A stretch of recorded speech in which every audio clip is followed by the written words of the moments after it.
Welcome into another edition of Gold and Black Radio. I'm your host, Derek Schultz. Purdue football has a new head man in charge, and he'll have to hit the ground running with the portal window already open. On the basketball court, the Boilers had to fight for a split after a really sloppy, to say the least, loss to Penn State and a late rally over Maryland. We're going to talk about it all. Football, basketball, the whole deal with Tom Dienhart and Brian Neubert in another extended Tuesday edition here of GBR in just a bit. But first, a thank you to our sponsors that make Gold and Black Radio possible, including Purdue Federal Credit Union, a proud partner of Purdue Athletics and the official credit card for Purdue fans. Boiler Up. East End Grill and Ripple and Company, two distinctive bistros across the street from one another on the far end of Main Street, the perfect place for your next event. And the Whitaker Inn for unparalleled comfort and cuisine. Visit the Whitaker Inn. Let's bring on football analyst, goldenblack.com, our good friend Tom Dienhart, to talk about the new hire. And Tom, new guy in charge in Barry Odom, and given his background and this resume, I don't think this is a surprise. It looks like the type of guy, the type of coach that was exactly the profile that fits what Mike Babinski and Purdue were looking for in this search. Yeah, I mean, personality-wise, Derek, he kind of is Purdue personified in a lot of ways. Blue collar, tough, no frills, no nonsense.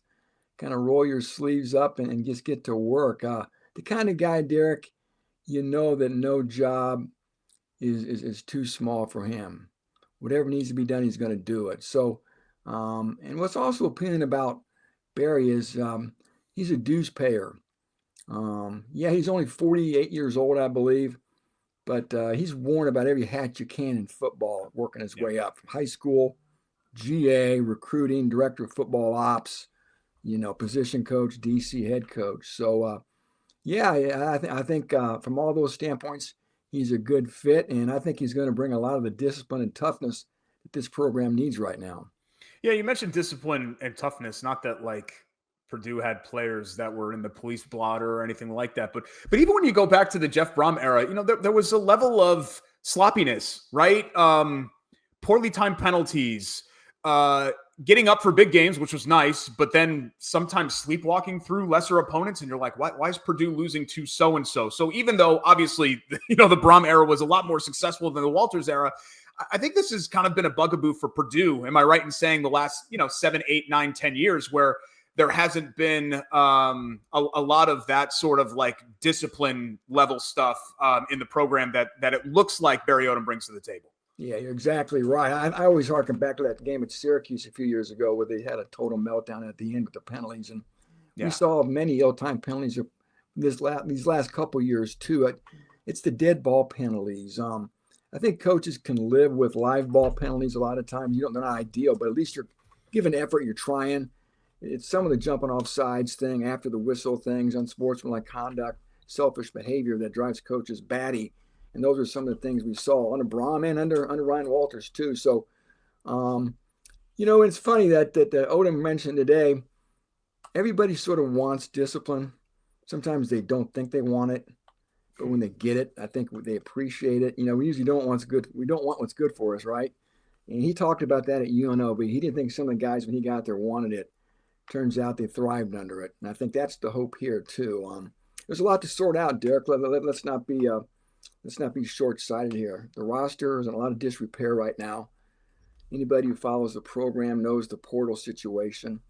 You mentioned the portal's open as of Monday, so he's got to have all boots on the ground and running here to get this thing up to shape. We'll see. The staff's got to be built.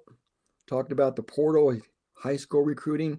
Does he still want to add some guys there as well? So there's a lot of questions hanging in the air for Barry right now. And, everyone that enters the portal doesn't automatically mean that they're leaving, right? I think any player that's doing his due diligence should enter the portal. You should at least let people know that you're out there, hear from the new coach, the new staff, and also hear from others, and then just kind of make a decision on what's best for you. I know some people, old school college football fans, don't like it, but that's the new reality of what we're living in college football. But from what you've heard, I'm assuming Barry and his staff are going to hit the ground running and contacting some of those players, at least the ones that they would like to see back in Gold and Black next year. Yeah, for sure. I'm not sure where they're at in that process. Mm-hmm. I'm sure he's made some effort, maybe had some dialogue with some of those guys. The key guys being, I think we all will agree, right? Max Clare, Will Helt, and Dylan Thieneman. Yeah. So, and I go back to the staff. It sounds like maybe we'll get some answers on the staff here by the end of the week, if not sooner. specifically the coordinator situation, who those guys are going to be, who's coming from UNLV. Is he going to retain anybody? Is he going to bring some people in from the outside from neither UNLV nor Purdue? I think that's a definite possibility too. So I'm sort of eager to get a look to see what this staff looks like. And he's, like I said, he's going to need all hands on deck here as he works through the early days of the program, no doubt. Next question is, we know about Odom. We know about his background. Now it's, we're talking about what he's going to bring to the table. Now it's about what Purdue is going to bring to the table for him. And that starts with obviously the NIL space, but just in general, the commitment to football and all of that, because I think Purdue fans are very aware of what's going on down the street from them and the hefty financial commitments that are being made at a rival school, which will remain nameless, that may or may not still be playing this weekend against another rival school. I think you guys can do the math at home and figure out who I'm talking about. But Tom, am I right in saying that that's the open-ended question here is what is Purdue going to be able to present as far as NIL especially is concerned? I asked Coach Odom that today, if he thought the NIL situation at Purdue was adequate, and he gave the right answer. He did. Mike Bobinski chimed in as well. Revenue sharing is going to start next year. Sure. He said Purdue is going to fund up to the max. $20.5 million is the max any school can spend in revenue sharing. That's for the entire athletic department. Football will certainly have a large chunk of that. How big of a chunk? Each school can make their own determination, but I'm sure Barry Odom must have heard answers to his satisfaction. On top of the revenue share, Derek, there's still the NIL, the Boilermaker Alliance, the collectives out there that you can go up and beyond what you can share revenue sharing wise with athletes too. So again, I get the sense Barry Odom got the answers that he was looking for, or he probably wouldn't have came here, because as we all know, if you aren't competitive in the NIL space, you have a very difficult time really being competitive, especially in a league, Derek, like the Big Ten now with these 18 teams. And not that UNLV is Tennessee or anything, but clearly they're a little bit of a player in the NIL space, like certainly more than, let's say, Western Kentucky or a MAC school or some of the other candidates that we talked about. Do you think that besides his SEC pedigree, obviously coaching for 4 seasons at Missouri, do you think that made him an attractive candidate as well? And the fact that he's navigated the NIL space maybe more so than a lower tier, non-power 4 or I don't even know what you want to call it, power 6 level coach like he was at UNLV? Yeah, the fact that he did that at that level with, I'm sure, a very modest NIL situation at UNLV, a Mountain West school. I don't think many schools out there probably have a lot of money to spend, Boise State, of course, being one of them. But yeah, the fact that he was able to be competitive, at least among his peers in that league, right? He was able to be competitive among his peers in the Mountain West to the point where he won 19 games in 2 years, went to back-to-back Mountain West title games at a school, Derek, that if you're any kind of a football fan, UNLV football has been off the radar, typically is always off the radar for generations. And he had 2 of the greatest seasons in school history in just 2 years. Again, doing that against peer programs who all probably had pretty similar NIL budgets, if any at all. So that had to appeal to Purdue. I tell you what, anytime you can display the ability to win on any level, especially a lower level, I think really shows what kind of a coach you really are. I remember on a previous show that I don't think that I was on, you had mentioned you talked to a colleague or a friend of yours that is in the college football space, and you asked him to rank the open jobs when UCF and the other ones were still open, North Carolina, et cetera. And I think he had Purdue 4th on the list out of the 4 schools. Given that, just kind of the national perspective of where this job lands, do you think that did they do well in getting somebody like Barry Odom to agree to come here to take this on? I think so. All things considered, it's again, Mike Bobinski said it again today, Derek. It's a good job. It's not an easy job. There's a lot of resources here, good facilities, there's good support, but your competition is off the charts tough, right? And Barry Odom checked a lot of boxes for Mike Bobinski. I think he was probably his main target, or at least one of his top 2 or 3 targets. Proven head coach. I think Purdue had to have that. I think personality-wise, I talked about that. I think that was a big fit. I think that was important as well. A guy who embodies the university's work ethic and just overall personality, I think, was big too. And a guy who's done it in multiple places. He's been in the SEC. He's been a head coach in the biggest league out there, right? The SEC for 4 years at Missouri. He was a 500 coach. His first job had to follow a legend in Gary Pinkel, which was not easy. So he's walked in some big shoes, coached on some big stages, had success, and he replicated that success at a lower level at UNLV, a program that historically, like I said, has really just been a one that's really struggled a lot. So, he's not an offensive guy, Derek. I thought maybe they would want to go offense. And Mike Bobinski said at the start, he didn't care. He just wanted a winner. And he stuck by his word from his press conference about a week or so ago that he didn't care offense, defense. He just wanted a winner. And it looks like he got a winner in Barry Odom, who happens to come from the defensive side of the ball. And a guy, again, who's proven that he can get it done at different levels. Any kind of a timeline on staff? I know you had touched on it earlier, or even, I think the hope was for some Purdue fans that if we're going to follow this Kirk Cignetti model where you get the coach and then you get half the staff and then you get half the roster. I know that's an extreme example, but maybe some players that played under Dave Odom that want the step up into a Power 4 league like the Big Ten as well.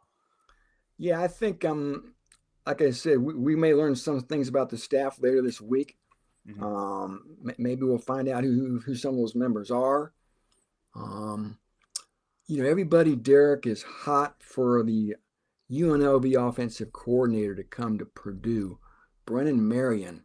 He runs the go-go offense out there in Vegas, and it's been highly successful.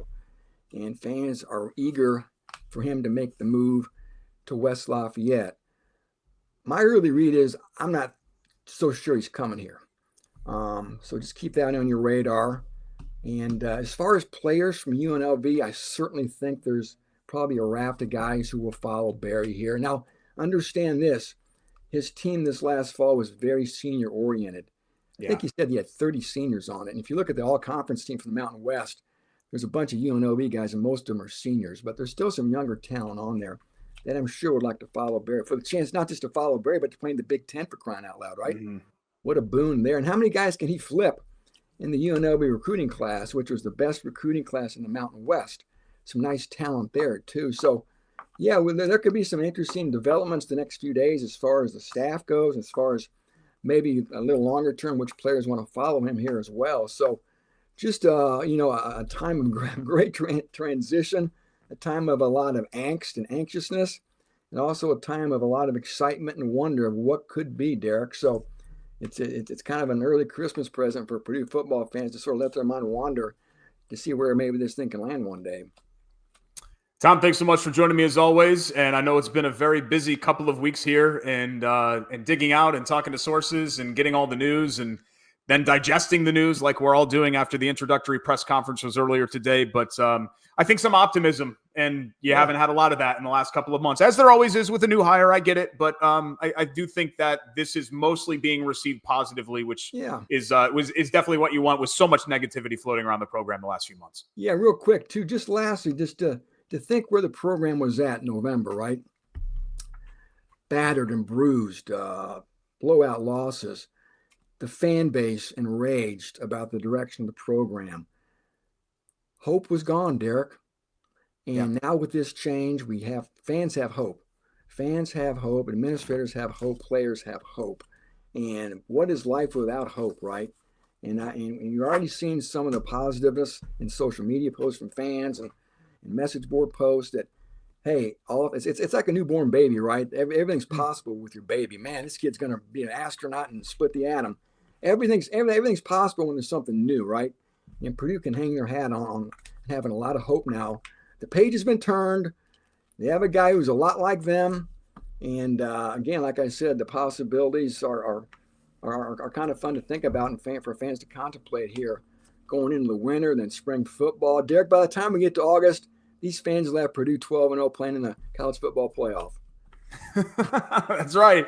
I don't know about that schedule, though, Tom. It's a little bit easier than 2024, but that's not saying much, right? How it looks on paper, at least. He's going to have to hit the ground running, that's for sure, because there's a lot to fix right now with the program. But I agree. The hope, the optimism, the good vibes. I think that's what you wanted to return to West Lafayette, and at least this week we have it. But it'll be interesting to see how the pieces fall into place. Thanks so much. We'll catch up again soon. You got it. Thank you, buddy. Thanks to Tom Dienhart for joining us. Another busy week in football news and another busy week in basketball news as well. We welcome on Gold and Black columnist Brian Neubert to talk about the Boilers, who opened up the Big Ten season with a split. I have, Brian, a pessimistic glass half empty view, and then I also have an optimistic glass half full view. And I feel pretty strongly about both of them, but which one would you like me to start with in the takes department first? Oh, I always start with the negative. Okay, negative. Give you the glass half empty. I'm very troubled by how easily Purdue seems to allow themselves to be taken out of what they want to do offensively, disrupted on that end. I was willing to give them a pass for Marquette because Marquette looks like they might be Final Four good, right? But Penn State's better than expected. Okay, I'm not going to dog too much on Penn State, but I just didn't feel like that level of play was an acceptable level of play, especially in the first half the other night. Yeah, I think Penn State's a high pressure team. They played really well defensively. They really, really got up for Purdue, and Purdue didn't respond. And I think Purdue does have a little bit of a ball handler issue. I think they really only have one true ball handler. I think Matt Painter's tried to configure things to where he'd have a third ball handler on this team. I think we've come to find out CJ Cox is more of a scorer than he is a true ball handler. Jakari Harris is more of kind of like a wing type combo guard than he is a true ball handler. And it's kind of left Purdue with like 1.5 ball handlers on the floor at all times. And I think when you play opponents like Marquette, when you play opponents like Penn State, who are going to play the way they do, it can really get sort of hairy at times. And that's what kind of happened at Marquette. That's absolutely what happened at Penn State. I do think Penn State was better. I said the same thing about Marquette, but Penn State was better at being Penn State than Purdue was at being Purdue, if that makes any sense. That's my way of saying, my convoluted way of saying that I thought Penn State was better than Purdue was bad. But I think anytime you have an outcome like that, somewhere in the middle, the truth does lie. I do think you have to give Penn State a lot of credit for doing it to Purdue, but you also have to acknowledge the fact that Purdue didn't rise to the occasion and actually play better than it did. It needed to be stronger with the ball. It needed to be more patient. It needed to be a little more savvy in terms of ball faking and just taking a deep breath after you got into half-court offense, things like that. And it just didn't. It was hurried up. It was kind of a mess. So optimistic, glass half full, other side of the coin. I understand that they got run off the floor in Milwaukee State College, so they didn't get into a crunch time situation. But in these other games, when the chips have been down, Purdue's responded. They did it when the Alabama and Ole Miss games both felt like they were kind of teetering and getting away. I don't think the Maryland game necessarily felt like that, but still, Maryland's up 5 points, 7-8 minutes left. And it felt like Purdue maybe was starting to enter the danger zone, and boom, they go on an 18-5 run. I've been very encouraged by how they've responded when really, like I said, the chips have been down in these kind of crunch time moments, because we're having a very different conversation if this is a 5-5 team as opposed to an 8-2 team right now. Absolutely.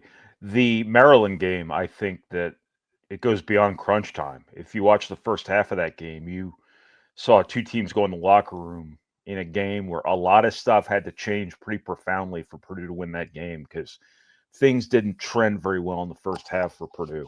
They weren't turning the ball over, and they still weren't winning. They were getting clocked on the glass. Maryland was making them look small, which no one has done to Purdue in 20 years, 10 years, 15 years, whatever time frame you want to use. And Purdue wasn't drawing a lot of fouls, which is often the way that, it kind of takes a toll on people. This team's a little bit different in that regard. It was getting open threes, but it wasn't making open threes. So a lot of stuff was going against Purdue there in that first half. And you kind of looked at the way that first half played out, and you just had no idea how this was going to turn out. Something was going to have to change. And sure enough, something did change. Purdue started rebounding like crazy. They really got loose in half-court offense. Braden Smith played at a magical level. Trey Kaufman-Wren played really well in conjunction with Braden Smith. Purdue started making timely shots, things like that. But in the first half, they just kind of had to survive. They had to steal points here and there. Miles Colvin and Camden Heide loomed large in that regard. But no, I think you have to give Purdue a lot of credit for just hanging in there against Maryland and then making all the plays in the last 10 minutes. You got to give Purdue a lot of credit for Alabama. That was a game there halfway through the second half that could have gone either way. If not, was trending toward Alabama. Ole Miss, the same thing. Purdue was down 7 after being up 17. It looked over to me. And as soon as I posted on our message board, I think this game is over. The game wasn't over because I think within seconds, somebody did something. There was a 3 or a 3-point play or something. So Purdue's had this ability to sort of rise to that occasion in some of these close games. And that's what your kind of your championship pedigree and all this experience you have does. It just didn't get into situations at Marquette and Penn State where that was going to matter. Purdue just got kind of blitzed in both of those games. I used to be a definitive statement poster, like on Twitter and things like that. And then I learned attach qualifiers to everything. So just write so far or write right now to everything that you send. Because then, it appears. Because then, Brian, you know how this, you get 38 responses that say, this aged well. Yeah. And then you're just like, okay, guys, like, don't act like you weren't thinking that I thought the game was over when Ole Miss went up 7-2. So like, don't act like we weren't all thinking the same thing. But I have been impressed by the way that, you know, we were waiting to see in a post Zach Edey world how this team would survive when the chips are down. And I think they've done a pretty good job of that so far. Let's talk about Cam Heide as well. I know, you know, the point total was, some of that was largely in when the game was somewhat decided, or I guess maybe you could say that he made some of the baskets that kind of, you know, the 3-pointer and the dunk at the end that sort of put the game on ice. But if you add up both ends, especially with as active as he was defensively, was that Cam Heide's best overall game so far this season against Maryland? For this season, yeah. I'm trying to think of what the other game was earlier in the year. I don't Marshall, he played well. Well, that doesn't count. He hit shots against Ole Miss. I think he was the Ole Miss game where he was perfect from 3. NC State might have been the game where he. Okay, maybe that was NC State. Because I only remember from the post game interviews, it was Colvin one game, Heide the other, and maybe Colvin was the first game. No, Colvin was the Ole Miss game. Definitely the second game. Yeah. Colvin won the freaking game. How can I not remember that? Heide did some really good things against NC State, as I recall, to the point where I remember considering this very question after the fact was that Cam Heide's best game? He had like a 24-point game against Rutgers last year. But no, if it wasn't his best game, it was certainly one of them. That's the cop-out I will use. But he was definitely very, very good. I think he and Miles Colvin, I tend to lump them together because there's some commonalities between the two of them that when they really play with energy and they're really engaged and things like that, and they sprint the floor, productivity kind of finds them. And you saw in the first half, Maryland sitting in that zone, and they're both kind of able to run through it and use their athleticism a little bit. Camden Heide gets that early end one where he's just cutting through couple defenders standing around. Miles Colvin gets a couple putbacks where nobody's blocking him out. Just got a big alley to the basket. He actually takes it. You know, he would have stood there watching last year. But no, Camden Heide was really good. And, you know, some of his 15 points came after the game was decided, but a lot of those 15 points were part of the reason the game was decided. Because that 3-pointer he made was probably the biggest shot of the game in terms of putting it away. And then that 3-point play there with the dunk at the end was kind of a statement play where, you know, Purdue was going to be aggressive putting that game away, and ended up dunking the ball, attacking that press, and got an end one out of it. So just a really good active game for a guy who's really kind of coming on here these first few weeks of the season. Purdue, I'm going to sound like I'm settling here, but I've watched Auburn a little bit, and they look like they're going to be an absolute bear to play. Yes. So I'll lay out a hypothetical situation. If Purdue gets this game Saturday in Indy against A&M, and I would have handed – let's assume I think what are they playing, Toledo or something like that? They've got one other non-conference game, I know. Yeah. If I would have handed you the results sheet back on Halloween, would you have taken a 9-2 non-con if it ends up being that way for this team? Absolutely. Yeah, me too. It's just there was going to come a point in time where Purdue was going to lose non-conference games, and Purdue schedules to lose non-conference games. They just don't. They just haven't. Purdue schedules the world again with the big picture in mind, thinking that if we go to Marquette in November and we lose, you'd rather win, but that loss is going to look good on the resume, and that experience is going to make you better. And when you look at what Purdue's done the last couple of years in terms of their NCAA tournament seedings and where they were as a team at the end of Big Ten conference races, and in last year's case, at the end of the NCAA tournament, it's worked. But them going undefeated all those years in a row in non-conference play was improbable. Not sustainable. And you could say that about anybody, like Duke, whoever. Kansas could play these schedules, and you'd expect them to lose games every year. And it was only a matter of time before Purdue not only got tripped up, but got tripped up a couple of times. And, Purdue has been really good at home, as it's always going to be.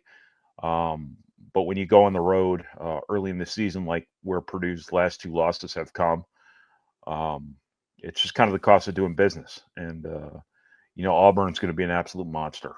There's no way around that. So Purdue's not you're just talking about non-conference games. So the Penn State game, we should exempt from this. But yeah, I would. Early in the season, I didn't know Auburn was going to be roughly number one in the country. So it's hard for me to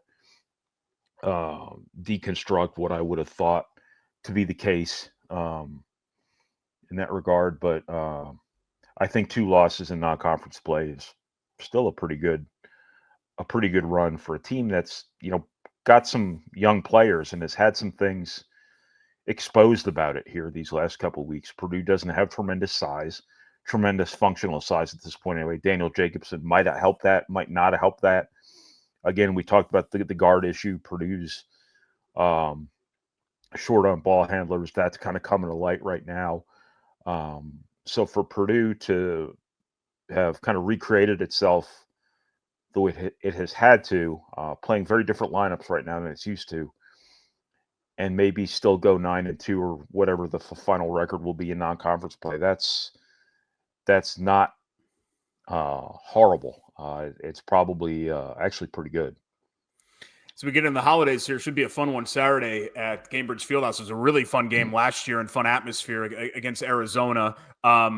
Texas A&M, a very good team. Kind of like a football-like schedule. Let's hope for not football-like results here with A&M, Auburn, and Toledo all kind of once a week. I think that Toledo game is actually a Sunday game coming up here for the next 3. But you can check out Brian's work right here at goldenblack.com for all the latest and greatest when it comes to the Boilers. Thanks so much, my man. We'll talk to you next time.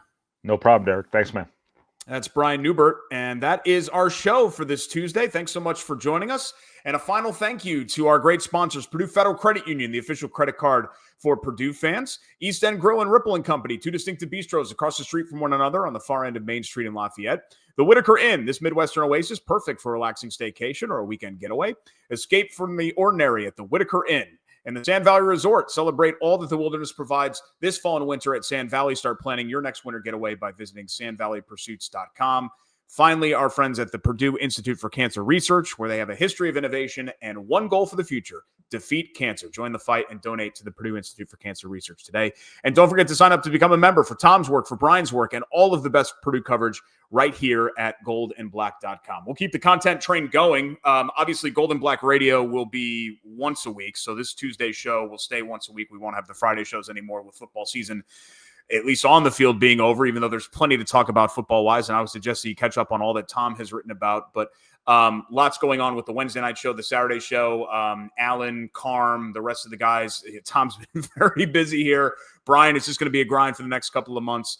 We hope you'll subscribe and support the great work that everybody's doing right here at goldandblack.com. But as far as I'm concerned, hope you enjoyed this show, and we'll see you next Tuesday right here on Gold and Black Radio. Have a great week.